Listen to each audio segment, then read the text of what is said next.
தமிழ்நாட்டின் வளர்ச்சி பயணத்தில் ஒருவரையும் பின்தங்க விட மாட்டோம், வெல்வோம் ஒன்றா. தமிழகத்தில் மிகவும் பிரபலமான சுற்றுலா தலமாக விளங்கக்கூடிய நகரம் தற்போது தற்கொலை களமாக மாறி வருவது அப்பகுதி மக்கள் மத்தியில் அதிர்ச்சியையும் பரபரப்பையும் ஏற்படுத்தியுள்ளது.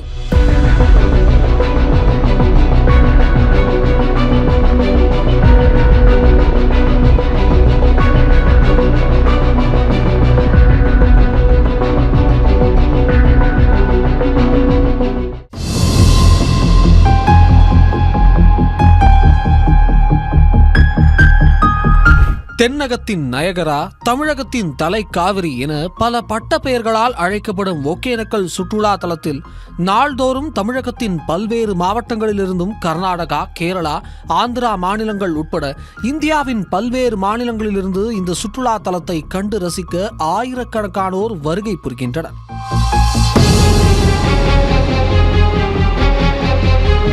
இந்த சுற்றுலா தலத்தில் பல்வேறு அருவிகள், பரிசல் சவாரி, பாரம்பரிய மீன் சமையல், முதலை பண்ணை, மீன்கள் காட்சியகம், பூங்கா உட்பட பல பொழுதுபோக்குகளின் அடையாளமாகவும் ஆன்மீக தலமாகவும் உள்ளன.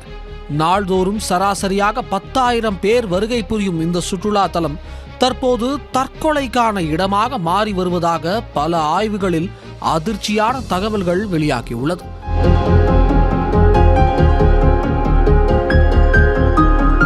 அதன்படி கடந்த 5 ஆண்டுகளில் மட்டும் இந்த ஒகேனக்கல் சுற்றுலா தலத்தில் நீர்வீழ்ச்சியில் குதித்து தற்கொலைக்கு முயன்ற 452 நபர்கள் மயிரிழையில் காப்பாற்றப்பட்டுள்ளதாக தகவல் வெளியாகியுள்ளது. இது தொடர்பாக அப்பகுதியில் பணியில் ஈடுபட்டுள்ள உள்ளூர் பரிசல் ஓட்டிகள், காவல்துறை மற்றும் தீயணைப்புத் துறையினர், அப்பகுதி வாசிகள் பல அதிர்ச்சி தரும் தகவல்களை கூறியிருப்பது கேட்போரை நடுநடுங்க வைத்துள்ளது.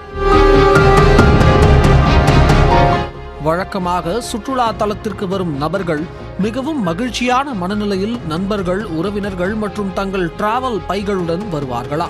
ஆனால் தற்கொலை செய்து கொள்ளும் மனநிலையில் உள்ளவர்கள் தனியாக வருவதோடு ஒரு விதமான முகத்தில் இறுக்கத்துடன் வருவதாக சொல்லப்படுகிறது. மேலும் சிலர் அழுதபடி தற்கொலை செய்து வருவதாகவும் சொல்லப்படுகிறது. தற்கொலைகளில் ஈடுபடுபவர்கள் குறைந்தபட்சம் 17 வயது முதல் 70 வயது வரை உள்ள நபர்கள் எனவும், 60 வயதிற்கு மேற்பட்டவர்கள் பெற்ற மகன் மகளால் சொத்துக்கள் அபகரிக்கப்பட்டு உணவுக்கு வழியில்லாமல் தற்கொலை செய்ய வருபவர்களே அதிகம் என சொல்லப்படுகிறது.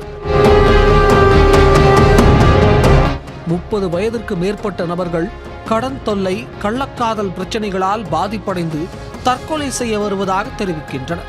17 வயதிற்கு மேற்பட்ட பெண்கள், இளைஞர்கள் சமூக வலைதளங்களில் நட்பு ஏற்படுத்தி காதல் தோல்வி, கள்ளக்காதல் என பல பிரச்சனைகளால் தற்கொலைக்கு முயல்வதாக தெரிவிப்பதாக கூறுகின்றனர். அப்படி தற்கொலைகள் செய்ய வருபவர்களின் குணாதிசயங்களை கண்டுபிடிக்க தனியாக போலீசாருக்கும் உள்ளூர் மக்களுக்கும் பயிற்சி அளிக்கப்பட்டுள்ளதாக தெரிவித்துள்ளனர். அது மட்டுமின்றி உள்ளூர் கடை வியாபாரிகளும் சந்தேகத்திற்குரிய நபர்கள் வந்தால் உடனடியாக காவல்துறைக்கு தகவல்களும் அளிப்பதால் தற்கொலை செய்து கொள்ளும் எண்ணத்துடன் வரும் நபர்கள் உடனடியாக உயிருடன் மீட்கப்படுவதாக தெரிவித்துள்ளனர். இது தொடர்பாக வெளியிட்டுள்ள ஆய்வில் கடந்த 2021 69 பேரும், 2022 89 பேரும், 2023 149 பேரும், 2024 84 பேரும், 2025 61 பேரும் என கடந்த 5 ஆண்டுகளில் 452 பேர் என ஒகேனக்கலில் தற்கொலைக்கு முயன்றவர்கள் காப்பாற்றப்பட்டுள்ளதாக தெரிவிக்கப்பட்டுள்ளது.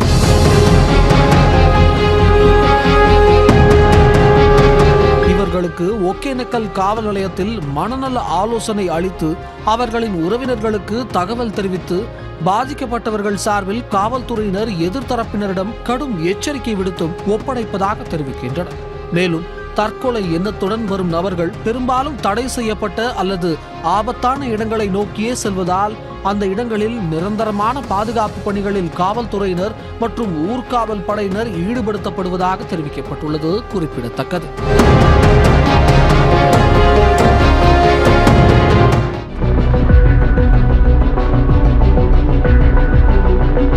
தமிழ்நாட்டின் வளர்ச்சி பயணத்தில் ஒருவரையும் பின்தங்க விட மாட்டோம், வெல்வோம் ஒன்றாக.